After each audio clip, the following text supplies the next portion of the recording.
Good morning, everybody. This is Tempest Dawson. I am the tribal liaison for the North Sound ACH. We're going to go ahead and get started with the meeting. My pronouns are she and her. I'm a Tulalip tribal member and a direct descendant of the Klamath tribes. I grew up on the federally recognized boundaries of the Klamath tribes, spending my summers here in Tulalip. I'm currently in Tulalip and have been here since 2015 after completing my graduate degree. Today we are hosting our third tribal learning webinar, and it is going to be on Indigenous health indicators. And we have the honor of hosting Larry Campbell and Jamie Donatudo, and they will be presenting on that. Before we get started, we are going to, Megan, can you move to the next slide, please? Start with our land acknowledgement. So we begin by acknowledging with humility that the land where we are today is the territory of the people of the Salish Sea. Their presence is imbued in the waterways, shorelines, valleys, and mountains of the traditional homelands of the Coast Salish people since time immemorial. Before we get started, I just wanted to go over some virtual learning tips. So if possible, use your headphones with a microphone just to increase the sound quality when you're speaking. Don't use your computer audio or phone audio at the same time. And then be sure, if you are using your phone, not to place it on hold so we're not listening to that background music. And then if you're not speaking, if you could please mute yourself. And then if you have any questions, you can use the chat box or you can place comments in there. And then also use your webcam if possible. We do have my colleague Megan, and she will be doing the technical support, and I believe she is either on the admin or the listed under Megan. So if you need any technical support, feel free to reach out to her.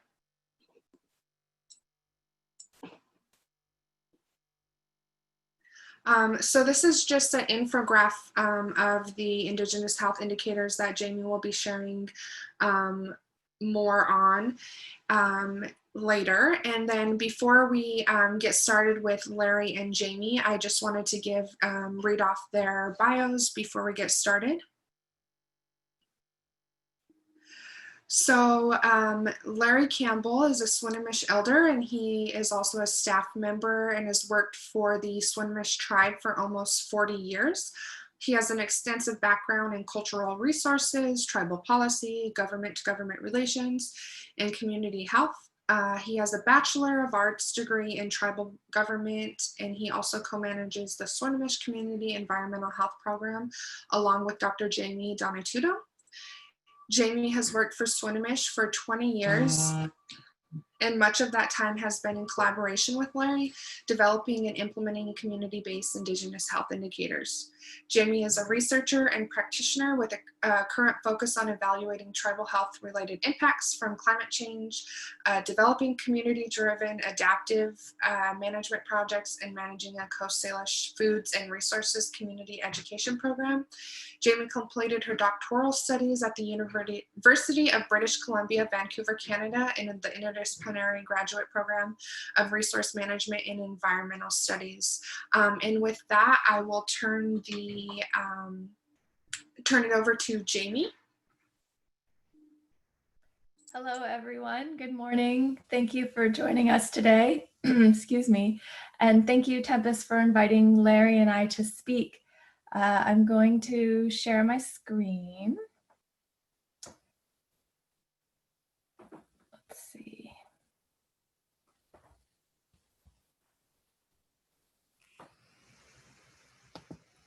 Can everyone see it? Yes, we can see it, Jamie. Okay, great. And Larry, are you are you able to hear us?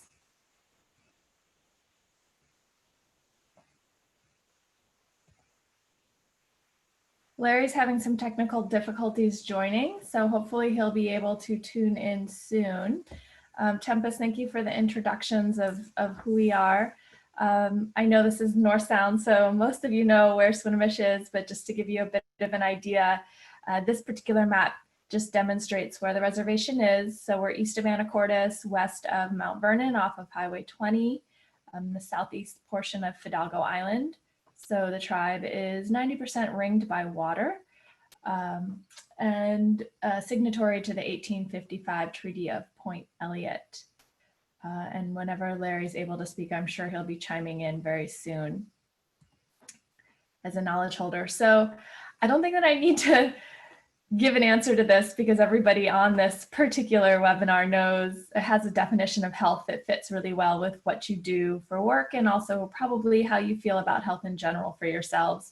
The reason why I put this on is because oftentimes, while we might have very large definitions of what health encompasses, usually it happens when you're doing a health evaluation, it becomes quite narrow and it's focused primarily on physiological impacts, so physical health impacts, and primarily on an individual. And so what Larry and I would like to talk to you about today is how we've worked for over a decade to develop what we call the Indigenous health indicators. And the reason why we did it was because oftentimes when thinking about health, particularly at Swinomish, that health evaluations that are out there just didn't do justice. There weren't any metrics or parameters that really were able to encompass how Swinomish thought about health. And I put this picture up because I think it's a good example of what we were hearing from community members when we asked them what health meant to them. And people really talked about health at a familial and a community scale versus talking about their individual health. And they talked about aspects of health that you don't normally find in a health assessment, like how well community is working together, familial relations, is everybody sharing in terms of the informal food networks and being able to access and harvest important first foods, traditional foods, being able to carry on cultural practices, self-determination and sovereignty, all these aspects of health that were super important to Swinomish, but we didn't really have any way to evaluate when doing a health evaluation. And when I say health evaluation, this is a very broad category. It could be a community health assessment. It could be how to develop a cleanup after there's been contamination. It could be thinking about how to do a health assessment when there's a proposed development project and how that might potentially impact the tribe. Thinking about how a potential intervention may impact the community's health. And Larry and I have worked in all of these realms, and also thinking about impacts from climate change, which is one of the projects that we have going on now. So after many years and many interviews with community members of all ages, Larry and I put together a set of health indicators, 6 health indicators that we didn't normally see in health assessments, but that community members were telling us were incredibly important to Swinomish health. And what you'll see in these are their groupings. The top word is Lushu seed, and oftentimes the translation isn't direct because there are aspects that simply don't have English words. But this is the best way that we could explain to folks outside of the community what results meant after we had done certain health evaluations. Because the other part that we realized was really important was that we needed to be able to protect the community's knowledge that they didn't want to share outside of the community, but also be able to very clearly and tangibly explain what health impacts would be to folks who don't necessarily understand a tribal way of life. So the phrases in caps in the middle, for instance, education, self-determination, were words that didn't come from the community, but were words that we found were bridge words that would be able to explain to folks outside of the community what we meant about what aspects of health were being impacted and also what aspects of health were important to the community that aren't in health assessments. And then the words that you see underneath were words that were repeated often when people were talking about important aspects of health. So people talked about healing programs, about trust, about work and relations, about access and quality, one I often like to point out is when we talk about education, sometimes you see that in public health assessments, but we're not talking about K through 12 graduation rates. We're talking about the traditional teachings of the tribe. And are the elders able to pass on those teachings, and are the youth able to uptake those teachings? And oftentimes that really means being able to get out on the land and to being able to share those practices. And so the picture that you see behind is an infographic of a representation of all 6 Indigenous health indicators. So you see people harvesting natural resources, they have access, and that the resources are available, that they're safe to harvest, they're implementing sovereignty by being able to harvest those natural resources on their own lands, and also UNA, usual and accustomed areas. They developing and implementing their own programs. The community is working together. You see people of all ages. Some people are cooking over the fire. Some people are fishing. Some people are telling stories with children. And then also what you see here is resilience, self-determination, sustainability, being able to talk about the next 7 generations. I will say that each tribe, of course, is unique, and each tribe has their own individual set of what is important to them. But what Larry and I have found working around North America, both in Canada and the US, is that Indigenous communities have parallels about how the world is viewed and connections to the natural world that we don't often see in non-Indigenous communities, and how very important homelands are to culture and health. And so while these specific Indigenous indicators are different for each community, what we found that there are threads that run through all communities. For instance, self-determination and sovereignty. Every single community we've worked with has talked about how important that is. The teachings, the cultural use. And so these may sometimes be reconfigured into 4 or 7 or 8 health indicators, depending on what the community voices as what their priorities are, but we always see parallels through all of them. So we just wanted to give you a few examples of words that came from community members about what these different indicators meant. I try not to use a lot of words on my slides, but I think that hearing in the community members' own voices about why some of these particular indicators are incredibly important has a lot of strength and value. So I think the piece here to remember is that physical health is important, and we're not saying that it isn't, but we're also saying that in community members' eyes, these are equally important. And Larry, are you able to speak yet? Gosh, he's the one that really has the best words for these. I'm gonna send him a quick text message.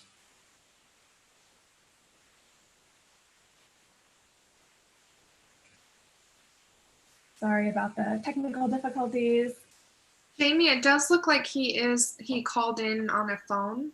So it does look like he is listening in. Oh, and he just. Hello? Larry. Hello? Yes. Okay, I'm here now. Can you hear I had us? you on mute. Yeah, I was wondering when you were hoping to jump in here. Is there anything you would like to add, or would you like me to keep going? Okay, yeah, thanks, Jamie. And I would just say this has been a long-term project as we begin to kind of take a look at climate change and how it affects the environment. If you look at the map of Swinomish, you'll see that 90% of our border is water. So we know that climate change and sea level rise and a lot of the biological changes that are happening in our world today will be highly affected by that. And so, but we also kind of notice that we need to find a way to get our community involved so that, again, that they can lay out their preferences, things that they want to emphasize. And this would help us in time to be able to, I guess, that when we start doing scientific work, again, that we have tribal priorities really involved into that, into the science work. Quite often, the tribal viewpoints are completely missed because the scientists think that they can do whatever they want. So we're just saying that, hey, maybe you can put a few more things in that involves the tribal community, and and we can avoid competing science. But we are a community of about 1,000 tribal members. Probably the two main ways of making a living is one is being out in the water, fishing, crabbing, diving, things like that. And plus that, because we're a tribal organization that has probably 1,000 employees, that most of the tribal members, if we go get education, we always want to come home to, help our community out. So, but we know that if we could stick to a diet that we've had since time immemorial, the fish, the deer, the elk, the clams, the crabs, all the things that come from the marine environment, that if we are able to eat that like we used to back when, we realize that we'd be a lot more healthier than we are today. Processed foods, sugar, alcohol, all these things have an involvement of kind of hindering good health in our community. So again, I think that it's important that we realized early on too that it was important that we share this work with other tribes, probably for two important reasons. With Indigenous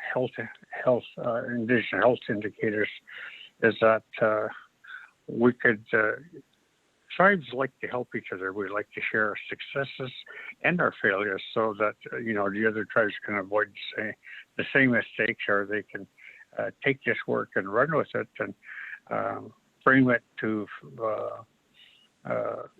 be able to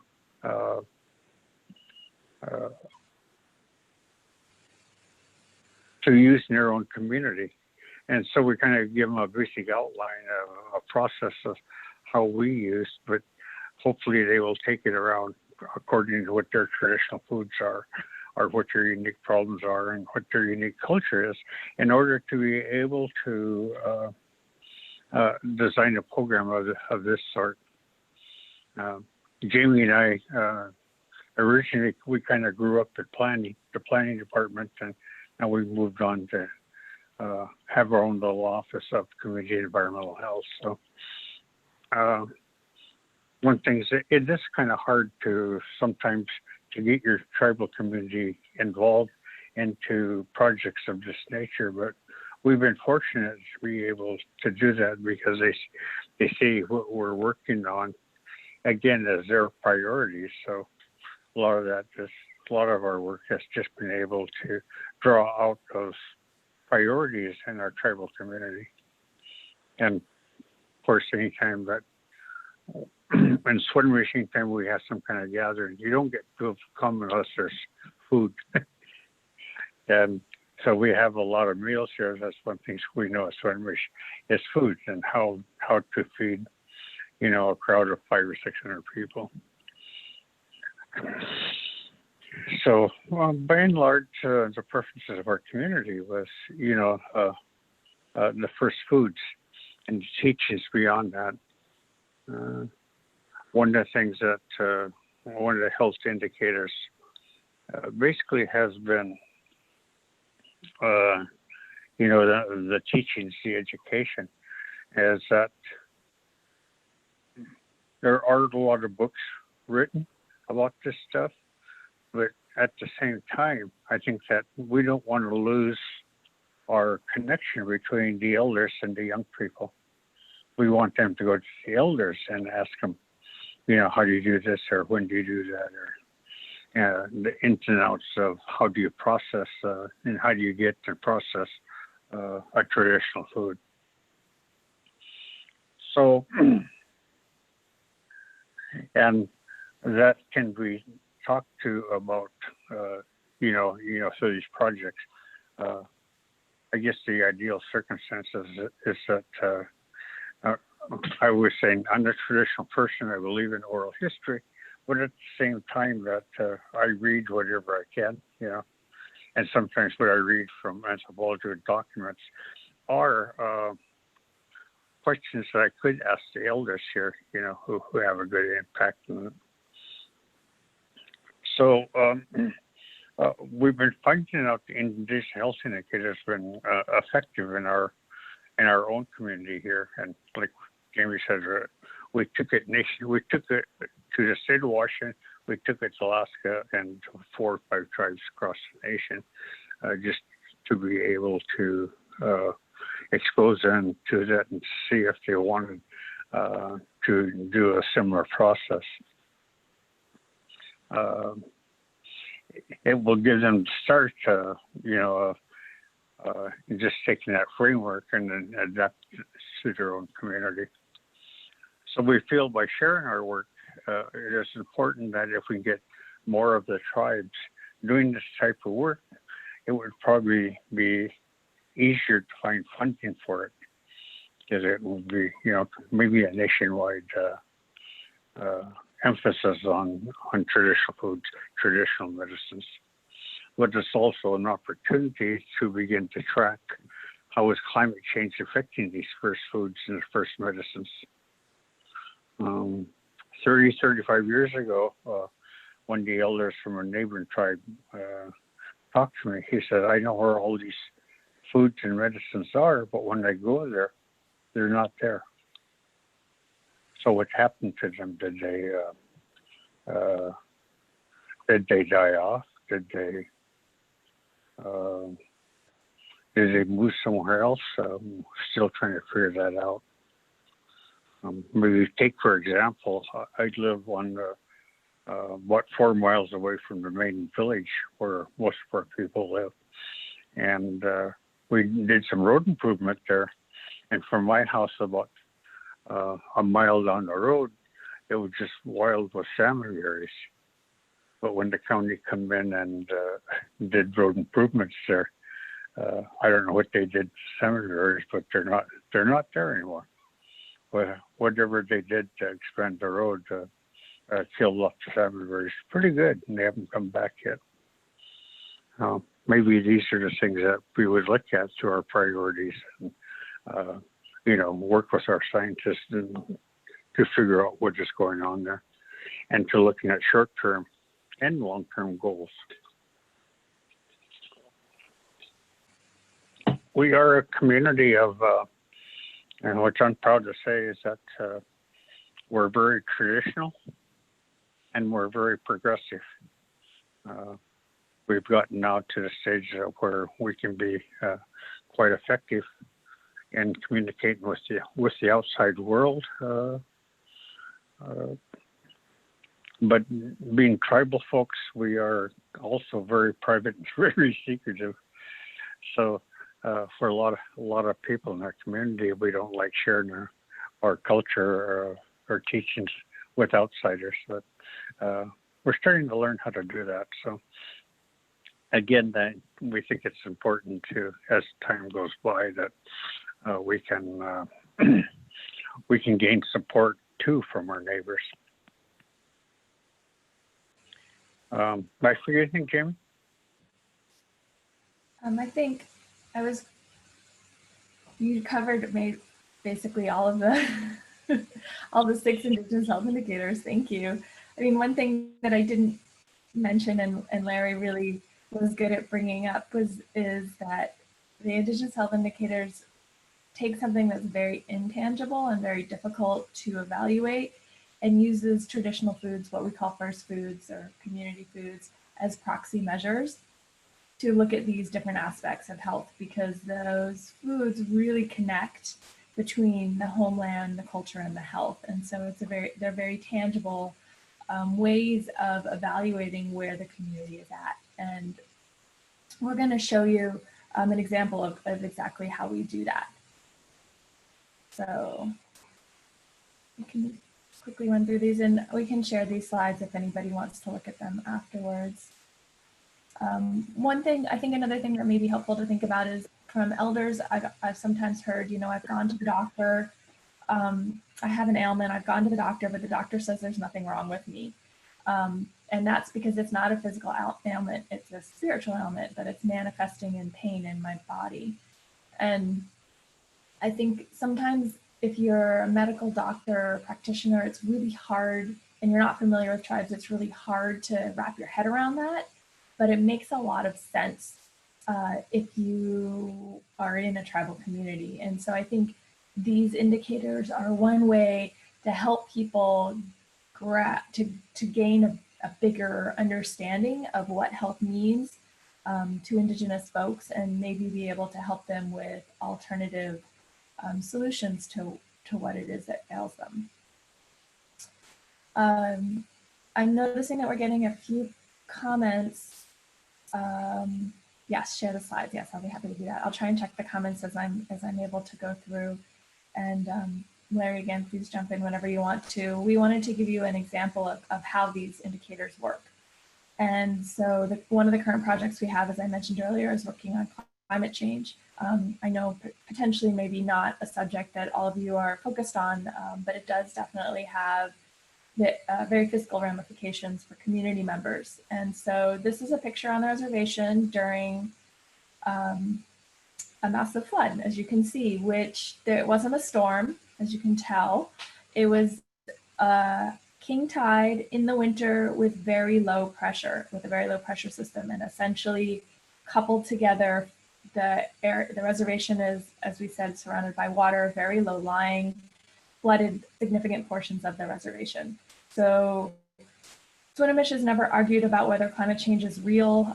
We had a declaration in 2007 saying that we know climate change is happening and we want to be proactive about it. And so we created an impact assessment and action plan and looked at all different aspects of the reservation, like infrastructure and biological resources, forestry, and also health. And at the time, we only included physiological health indicators because that's what we had access to. Larry and I were still working on the Indigenous health indicators. But let's see if I can get this to move forward. There we go. So this is a picture of the CDC's version of how to think about impacts to physical health from climate change. And it is very much based on physiological impacts. It does bring in some community level evaluations, but essentially it's a desktop exercise. So here they're using modeling to forecast what the impacts will be from climate change and what the community health vulnerabilities will be. Projecting the disease burden, another desktop exercise, assessing public health interventions, developing and implementing a climate and health adaptation plan, and then evaluation. So when we looked at this, we said, well, this doesn't really fit with what we're talking about.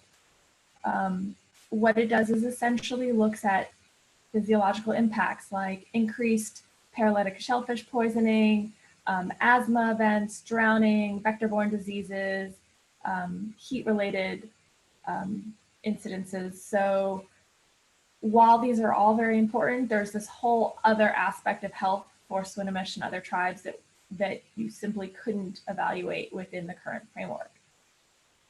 So what we did was we used the Indigenous health indicators to modify BRACE, and we call it iBrace. We added an extra step, and the very first step is incredibly important, which is determining what the health priorities are for the community, instead of just assuming that they are primarily physiological individual health priorities, thinking about how that community defines and prioritizes health, and then using those aspects of health to focus what you're modeling with your projections, your climate projections in step 2.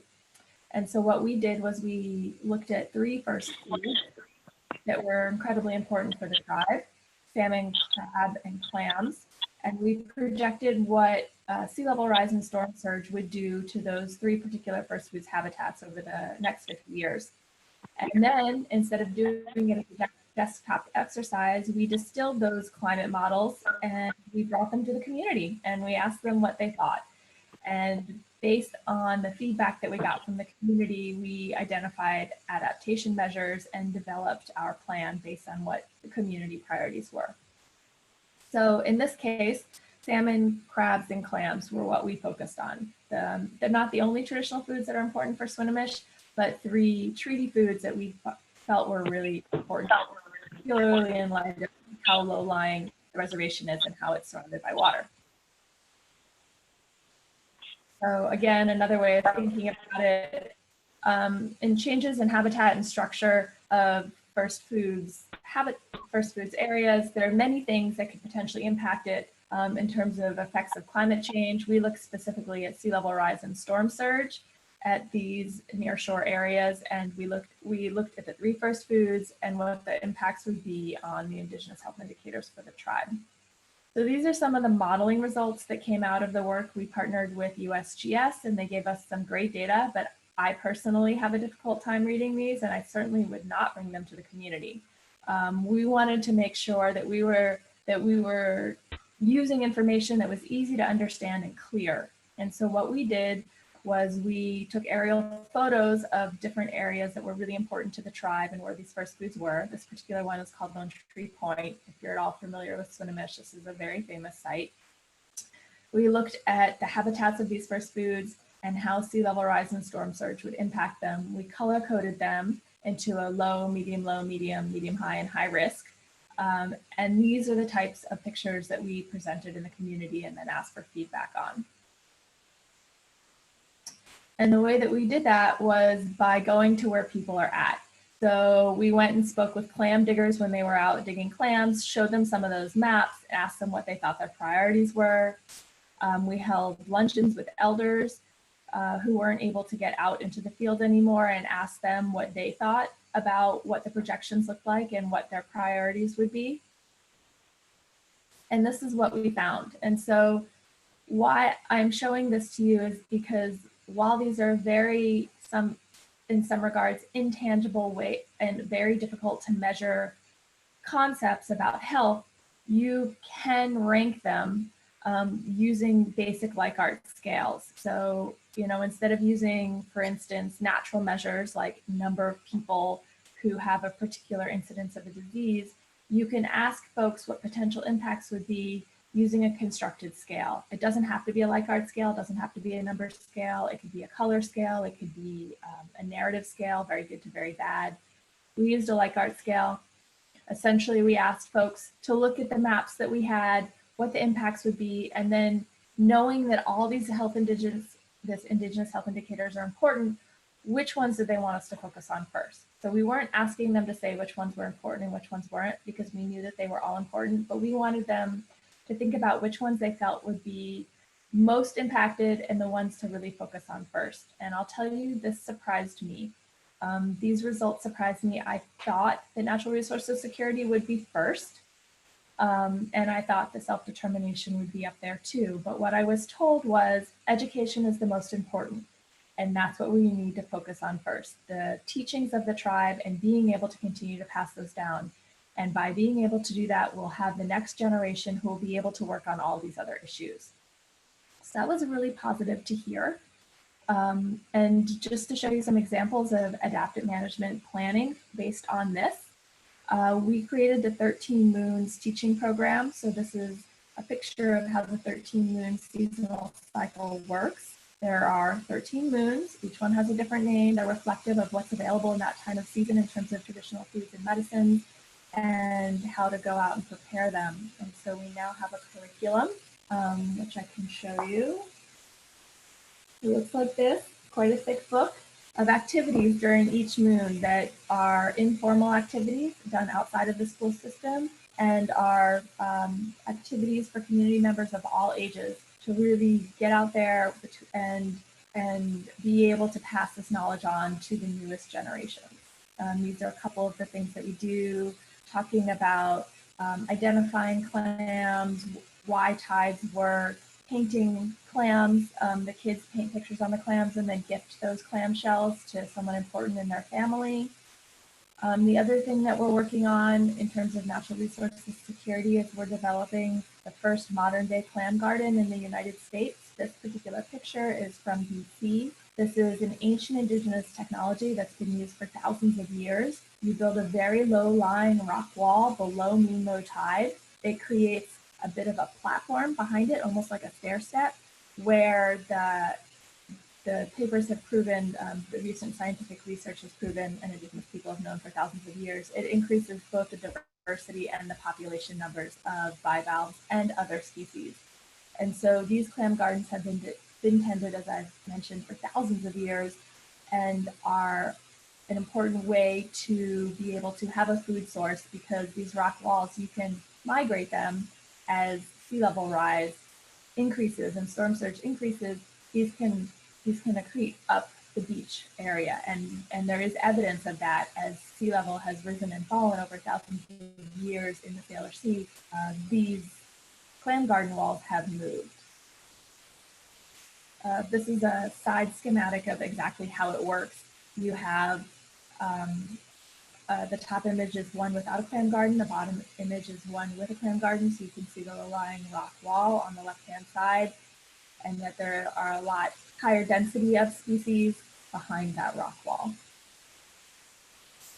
And then we put this information into our climate change and adaptation plan.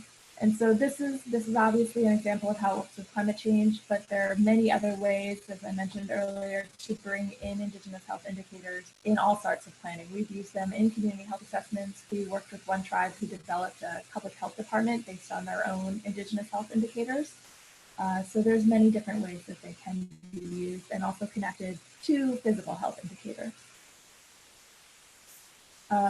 And so we have a set of online modules. They're e-learning modules. They're freely accessible, and essentially they're for other tribes who are interested in using the iBrace methodology, so specific to climate change, to think about how to create their own Indigenous health indicators and implement them in climate change planning. This is just a screenshot from one of the modules. If anybody does work in climate change and they're interested in this, I'm happy to share the links. Please just reach out. And that's the end of our presentation. And this is a picture of beach seiming for those who aren't familiar. This is another great example of all 6 of the Indigenous health indicators. You have family members of all ages working together, harvesting, sharing knowledge, very obvious treaty rights here. And Tunisi, thank you for listening. We're very open to answering questions or having a discussion. I would actually love to hear from any of you if you're interested in sharing about what you think works, what you think wouldn't work, whether or not you see that this might be usable in the context of your particular job.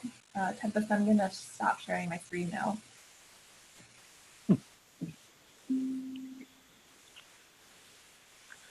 Yeah, Jamie, thanks for that explanation. And I guess that one thing I would like to leave with this group is the idea this is probably a good way to combine and to have traditional Western science and traditional science from a tribal viewpoint to begin to work together.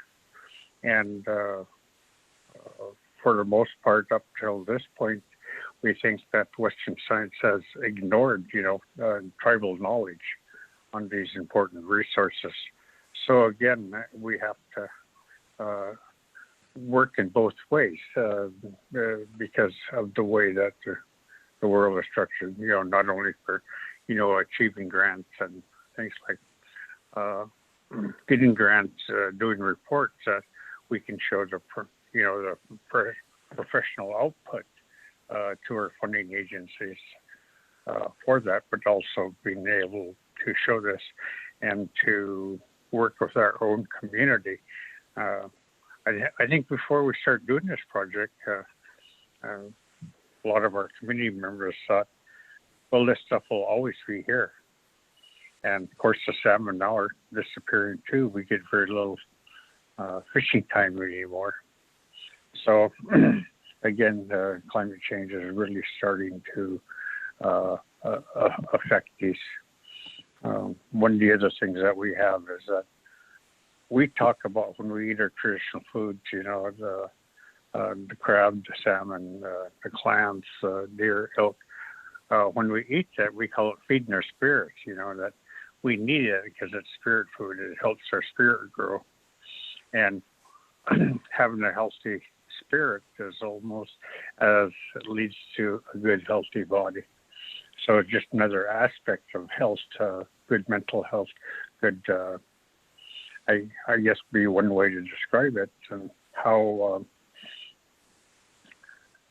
like Jamie says that most people just document it to the physiological part of it, but here's you know, a cultural viewpoint that needs to take in consideration that this is all a holistic way of looking where good health comes from. And I think also that we see the changes in our community as I monitor our Facebook things, and I see people really kind of jumping into it and grabbing the idea and what is healthy, what isn't healthy. Not only, you know, from the tribal viewpoint, but from the Western viewpoint. So we see a lot more people in our community really paying attention to their health. We've always said that anytime there's an epidemic in the United States, it's hit the tribal communities first. Diabetes was a going concern in any country before the federal government recognized that it was a national issue. So we're like those canary in the coal mine that we're an early warning indicator for problems that are going to beset the nation here. So that's why we think that this work is invaluable to other tribes, but you know, federal and state governments, in order they could kind of take a look at it and maybe realize they're missing an important part of the work that would make their work more easier. I think that's it for me. Questions, I guess. This is Tempest. Thank you. I just want to thank you, Larry Campbell and Jamie, for sharing the work you have been working on with Indigenous health indicators, looking at health at a community level. You guys bring a really good point that every community has unique health indicators. You mentioned that Indigenous health indicators are cultural use, resilience, education, self-determination, community connection, and resource security. I think once we realize that a healthy environment in turn leads to healthy people, we will be in a healthier place as a whole. So thank you again for sharing. And we will open it up for questions. I did have a question for you too. Is the 13 Moons curriculum along with the IHI online learning modules available to everyone?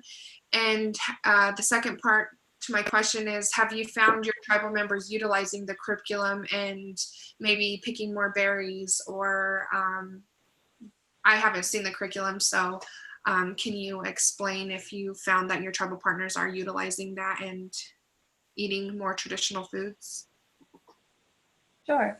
So in answer to your first question, the online modules are free to anyone who would like to use them. And when I send out the slides, I'll also send you the links to the modules.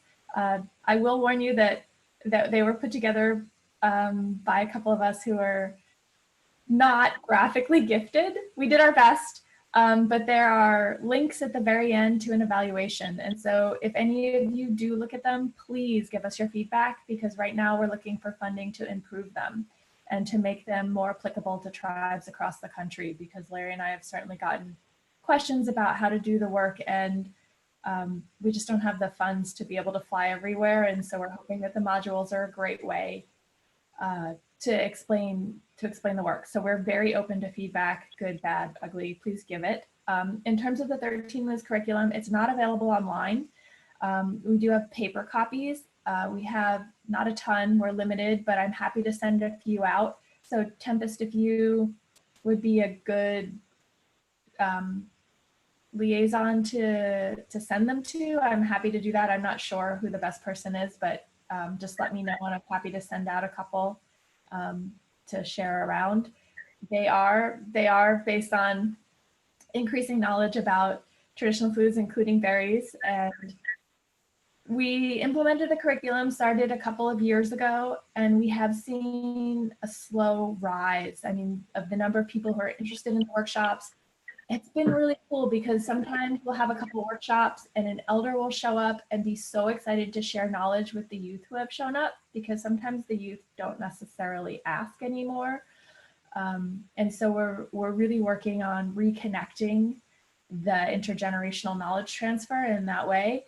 But they're getting bigger and bigger, and we're getting more and more requests. And honestly, since COVID, it's kind of gone through the roof. We're not able to have in-person meetings anymore, but we put Facebook videos on, and we put on one that got shared over 2 million times, or no, 200,000 times in the last 2 months. And that kind of blew us out of the water. So we didn't realize that not only were people really, I think, spending more time in home and around and less busy time, people have gotten really a lot more interested in traditional foods and growing and harvesting.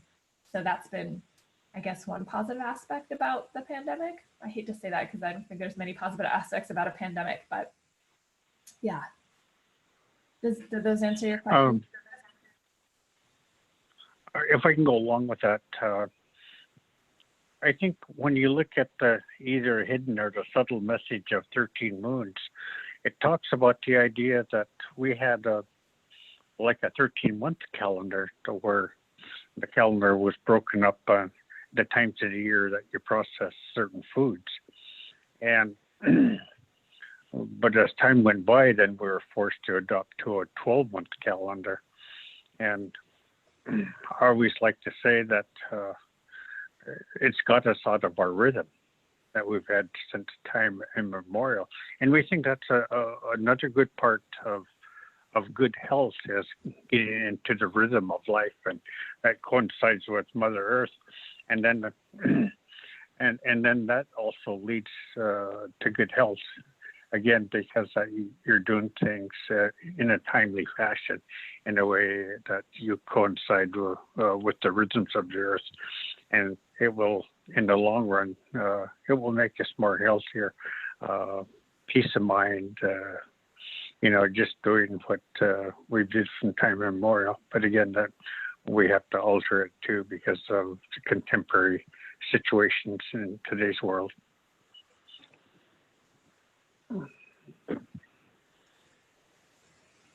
Thank you, Larry. We had a few additional questions in the chat box, and I can read them off to both of you. So we had a comment. Thank you for the presentation.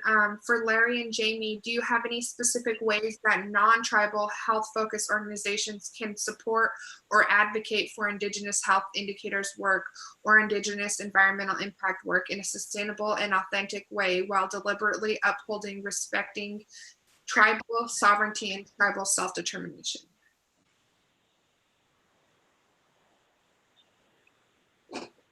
Larry, would you like to go first, or would you like me to? No, go ahead.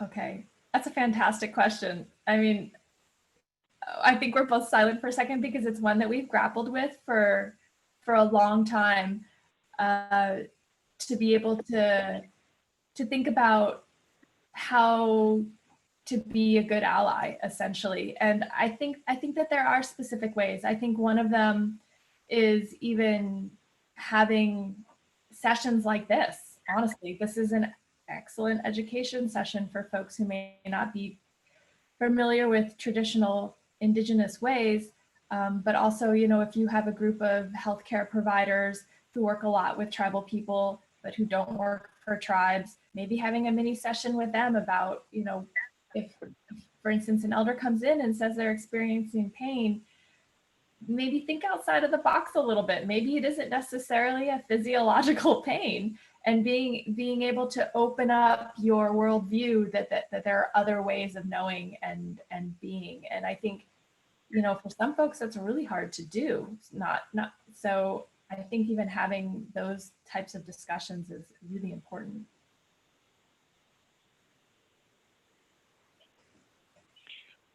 Yeah, I think that it's really important to as we hire staff, and like I said, that's when we probably got about 1,000 employees, 300-400, in the tribal government itself, plus our economic development ventures. But I think that the quicker that the people from outside our communities can get a sense of the culture and the way that the tribe likes to do things, it begins, lifelong learning how to be able to, become amateur anthropologists, being able to work.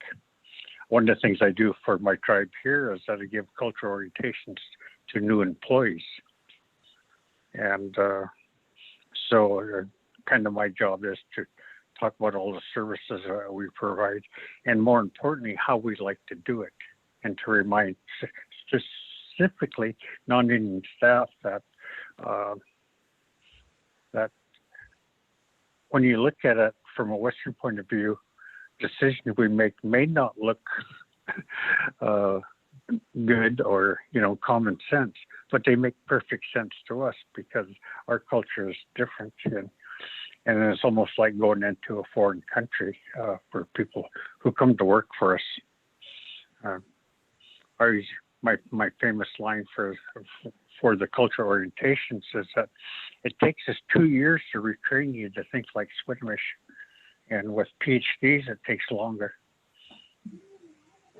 Look at Jamie; she's been at it 20 years.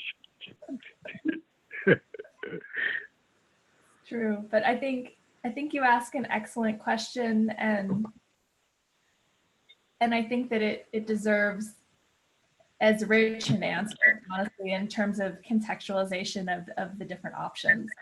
So thank you for bringing it up, because I think it's an incredibly important question.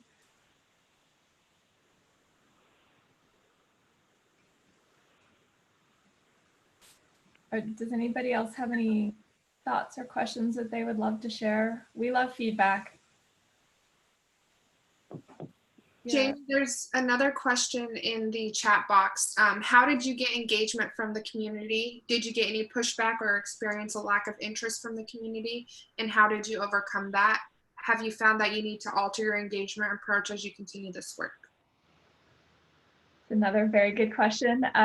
It's a conversation I've had with other non-tribal staff over the years. I think, honestly, I can say we didn't really have that issue, but it's all thanks to Larry. As someone who's a community speaker and well known in the community and liked, his suggestions really helped us succeed in our work, which essentially was meet people where they're at. I mean, we had folks that were like, we're going to hold a meeting and we're going to have it at this time, and everyone would show up. And yeah, the point was, well, of course they didn't show up because there were lots of other things to do. So if you want to know what people think, you have to go to where they are. So we would do things like go to elders lunch and sit down and eat with the elders and not expect to have any questions answered the first week, but maybe we would go back for a couple of weeks. And then we would say, hey, we have this project, we've got some questions. Could we maybe ask you some questions next week? And so it's really about relationship building. Like I said, I would go out to where the clam diggers were, and we had a barbecue when there was a clam opening. And then, so we invited people over for the barbecue, and then we said, hey, we have some questions. Can we ask you some questions? And of course, it's always voluntary. We're under IRB rules, just like everyone else. So everything is voluntary and anonymous, and we make sure that people do know that. But yeah, essentially, I think that we got really good feedback because we respected people's time. And also, and I'm going to say that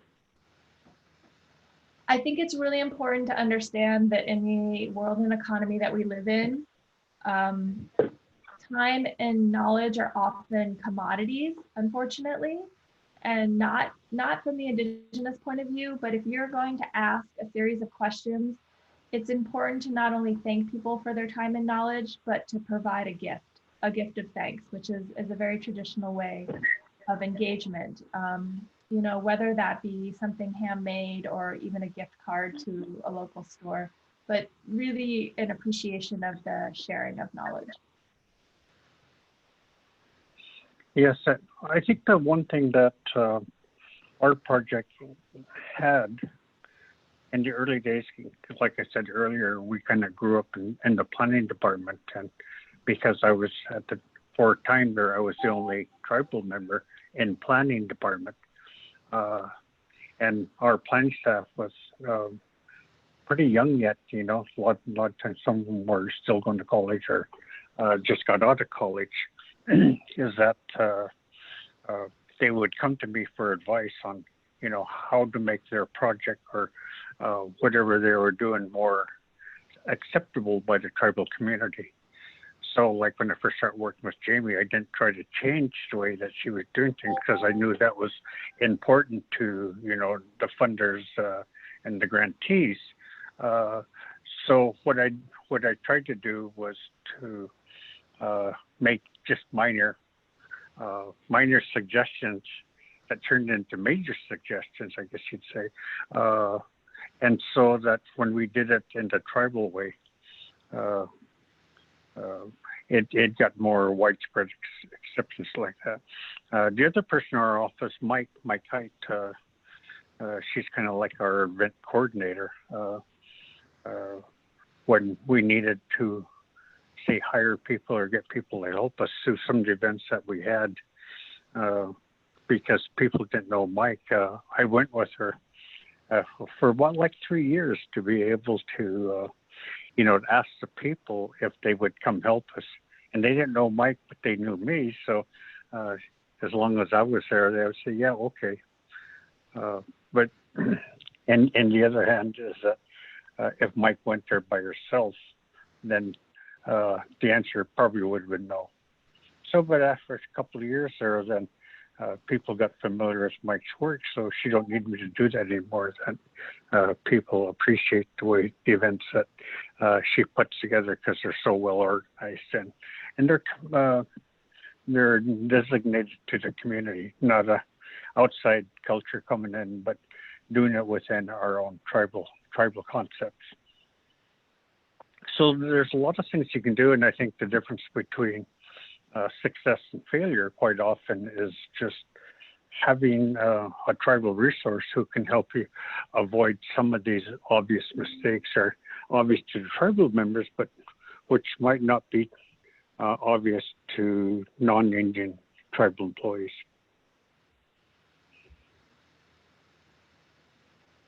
Mm-hmm. And I noticed there was a question in the chat box about running into challenges reporting our data when it doesn't translate well to Western data sets. It's another great question. I mean, we thought long and hard when we developed the Indigenous health indicators about whether or not we wanted to try and use an established framework or if we wanted to use our own framework and whether or not we would try and integrate them. And what we ended up coming up with was that they run parallel because we've often found that when you try to do this integration of Indigenous knowledge and Western science, Indigenous knowledge always gets subsumed because the regulations and the policies are Western policies for the most part, and the frameworks are Western, and so Indigenous knowledge usually ends up getting sidelined as an afterthought. And so we wanted to create the health indicators to run parallel to already established assessments. So, you know, be that a community health assessment, yes, there are standardized questions, then we included Indigenous health questions as well. Things like thinking about, you know, human health risk assessments for cleanup sites. Yes, you could do your probability of cancer and non-cancer endpoints, but you also need to think in parallel about these particular impacts.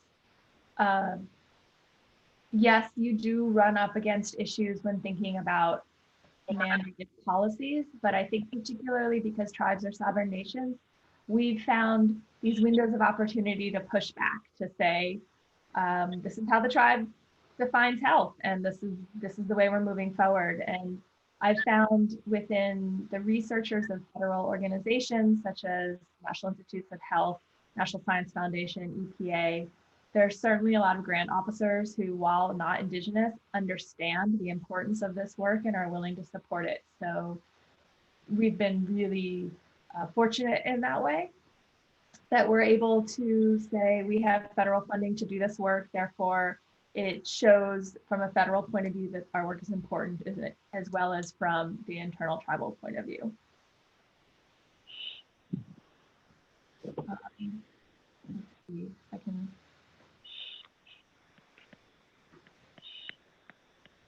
I'm trying to read some more of the questions. Tempest, if you want to jump in, if there are any questions that you're seeing that I'm missing, please let me know. Yes, so I'll read one that just came through, and I know there's a couple others I'll sift through and read as well. So as a provider of behavioral health services, mental health, and substance use disorders, we collect data for the cultural history and tribal participation. Are there recommendations for content to help serve the client outside of just referring them back to the tribe? I know that we could learn a lot about successful practices that are used by the tribe to assist tribal persons in a culturally respectful and understanding way. This is especially important in substance use so that we can assist a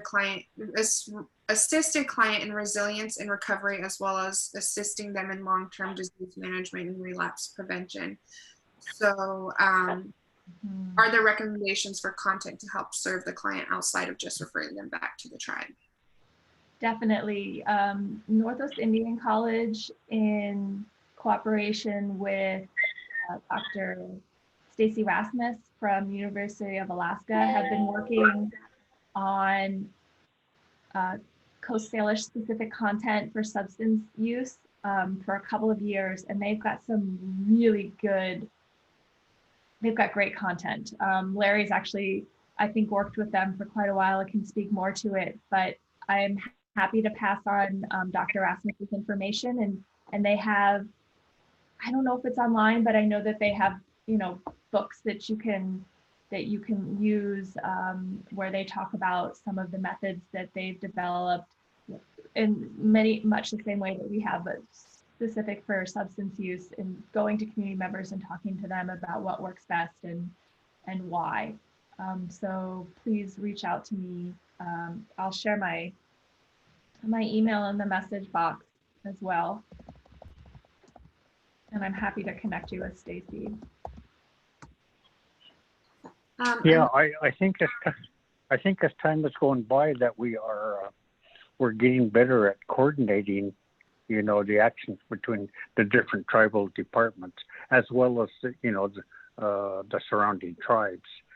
So it's like Stacy's project involves 3 tribes kind of working together, because we're all so close together, and we have a lot of similarities in our culture. But again, I think we think mental health is one part of the answer, you know, and we feel if people are doing what they're come in this life and meant to do, which they have the gifts and the aptitudes to do, and then it will lead to a good, healthy life.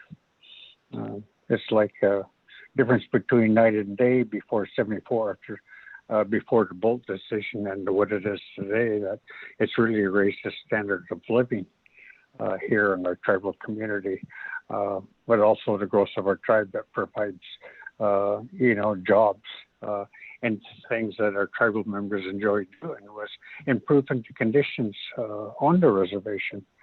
So again, that as time goes by, we're starting to see a lot of great things happen. I would just say it's I think because of the opiate crisis in the country, and it also refers to quite honestly to tribal country, that we're starting to see people find sobriety at an earlier age than my generation did.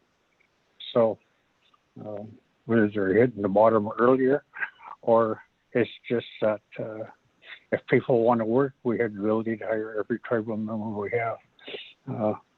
I think the first step in sobriety is finding a way to be productive.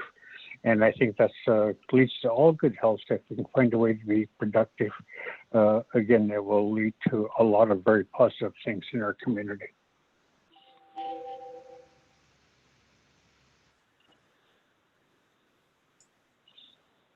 Thank you.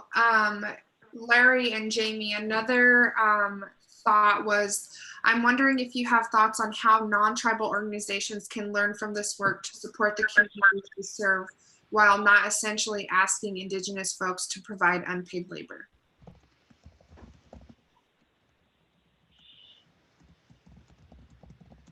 You want to go first, Larry? Would you like me to? Well, I think that a lot of these, multi-tribe organizations, maybe like your organization there, that combines the different tribes together, in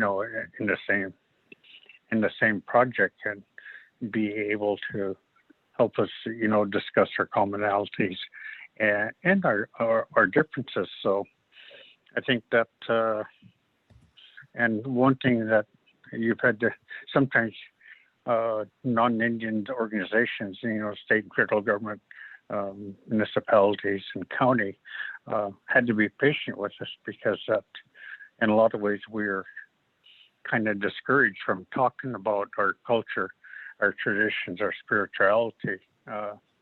And so we're just now beginning to understand, how do we communicate those things that are important to us, so that we can impress on, our neighbors, but also, the people who work for organizations that have a benefit to the tribes. And how'd you say it, when we go to some of these national and regional organizations that help tribes, we hear a lot of our representatives say, well, it's our sacred responsibility to defend Mother Earth. But there's nothing after that, so, okay, what is needed, what do we need to do? How can we talk about the sacred without violating that, very secretive trust that we have between ourselves as tribal members, to keep the secret, keep it sacred. And at the same time, how do we talk about it so we can impress on our neighbors why it is that why we are emphasizing this. And at the same time, I guess that by reporting some of this to our funding agencies, that it gives us ways to find out how to communicate that in a good way. So we have to work both sides of the aisle here, and I think that we're improving as we go along. Sometimes you just have to be patient with us. And when I first started, how do you say it, from the spirituality part of it, we were really discouraged about talking about it. And I start talking about it, and I says, well, there's a line in the sand, and we as speakers better not cross it. But they don't tell us where the line is. And so I thought, well, maybe I'll sit out here to try to find out where that line is. And I says, when I hit the line, they'll tell me to shut up. But they never have. So again, to me, it's still a work in progress. How can we describe what is important to us to other organizations and people who are trying to work with the tribes, in a good relational way that makes sense for both of us. So again, communications, I think, is the key. Is that how can we talk with each other? We have a member of understanding and planning with Skagit County, and people ask us, well, it's a 25-year process of how to do planning on Indian reservation when, a good part of the land is fee simple. And so when they've asked us, how do we do that, and why has it lasted? And I says, well, the important thing is that both the county and the tribe feels that's very important work, and it's important to follow the spirit of the law and not the letter of the law. So we have to buy into the process. We have to buy into the process, drop our some of the secret nature that we have built into our very being, and find out how to communicate that in a good way.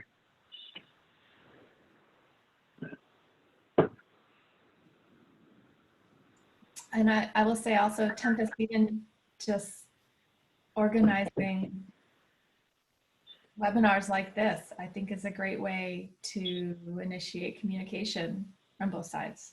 So thanks.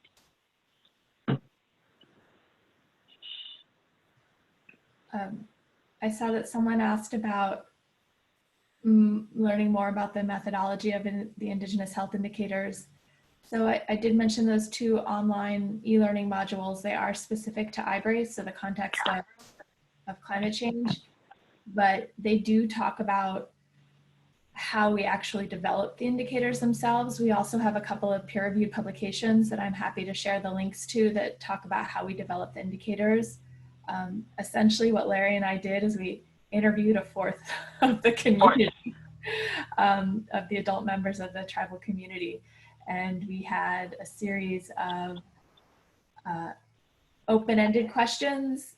So it's basically an ethnographic interview where Larry and I did some of them if people felt comfortable with us, but we also know that in tribes, there are several families and each family has their own way of doing things and their own knowledge. And so we hired and trained younger people from each of the main families on the reservation and had them ask their own family members questions about what health meant to them.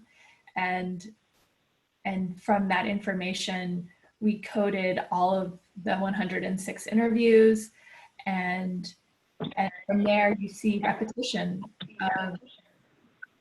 of phrases and words about what health means, and that's where the genesis of the Indigenous health indicators came from. That, and also doing a lot of literature review, looking at all of the tribe's goals over the years, their action plans over the years that the Tribal Senate has put out, other work that has gone on before us about health and community health assessments and whatnot. So I won't say that it was a quick process. It's definitely time intensive for at least 1 or 2 people, but worth it in the end, because really you're getting information from the community for the community and not the other, not from the outside set of assuming what the community priorities and interests are. But I can, when I share the learning modules and the slides, I'll also put up some links to their free papers. They're very academic, but you're welcome to check them out if you'd like to. Yeah, early on when we got into doing that, the 106 interviews with tribal members, I was the one suggested to Jamie that we find young people out of the major families to be able to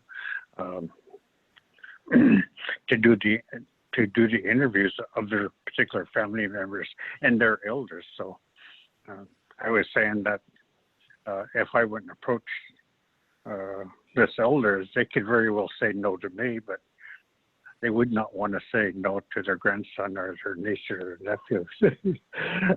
So we kind of took advantage of the elder young people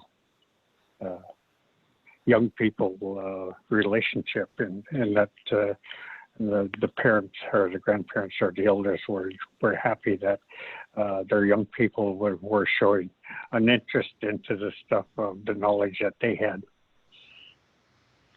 So yeah, it's just a lot of it has to deal with the nature community, the personality of your community, and and how they like to do things.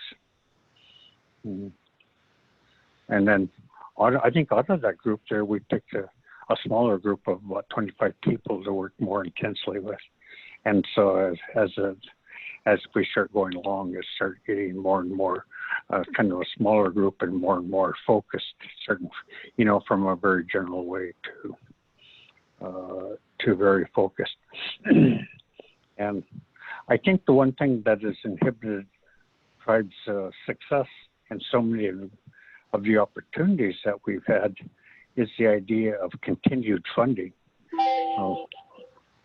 Back 30, 40 years ago, that Jamie wouldn't get a grant like this, and then when the grant ended, the project ended. But Jamie's been able to find, continuing funds and to sell people on this process that enable us to take this and make it a, you know, a really long-term process. As we look back to the old literature, and I think back to our old elders, and when I go back 50 years in this community, I was really surprised at how forward-thinking our elders were, because we're still carrying out, you know, the directives that they talked about 50 years ago. So it made me appreciate the leadership in this community myself as a tribal member, because longevity, patience, you know, goes a long ways, and to making sure that we have a consistent effort there that is able to find a way to sustain the work.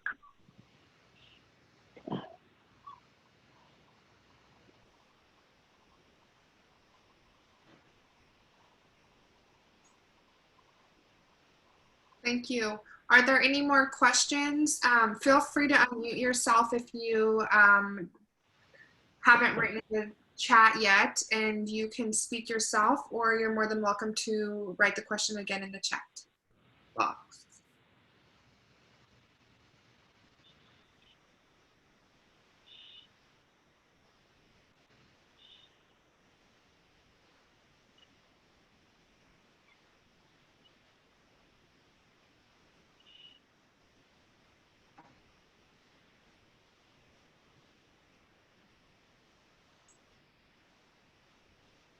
So Larry and Jamie, it doesn't look like we have any more questions. If we do, feel free to email me and I can pass those along to Larry and Jamie.